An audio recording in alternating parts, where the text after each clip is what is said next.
అందరికి ఈరోజు టమాటా పులావ్ చేసుకుందాం. దానికోసం కడాయి తీసుకున్నాను. కడాయిలో ఆయిల్ వేసాను, కొంచెం షాజీరా వేస్తున్నాను, లవంగ్, దాల్చిని, ఒక బిర్యానీ ఆకు, అలాగే ఆనియన్, పచ్చిమిర్చి వేస్తున్నాను. 2 పచ్చిమిర్చి వేసాను, చిన్న ఆనియన్ కట్ చేశాను. దీనిలోనే కొంచెం అల్లం వెల్లుల్లి పేస్ట్, 1 టీ స్పూన్ అల్లం వెల్లుల్లి పేస్ట్ వేసాను.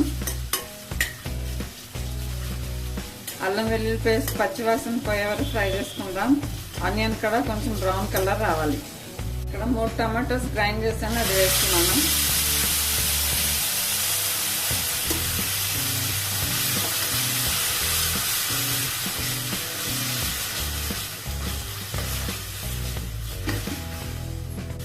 టమాటోస్ వేసానండి. దీంట్లో టమాటోస్, ధనియాల పొడి, కారం వేసాను. ఇప్పుడు ఈ టమాటోస్ కూడా మెత్తగా ఉడికే వరకు ఉడికించుకుందాం. 1/2 టీ స్పూన్ గరం మసాలా వేస్తున్నాను.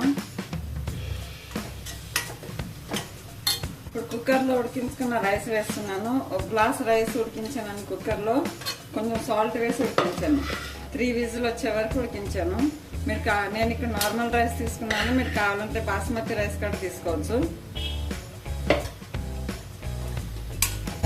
హై ఫ్లేమ్లో ఫ్రై చేసుకోవాలి రైస్ని. టమాటా పులావ్ రెడీ.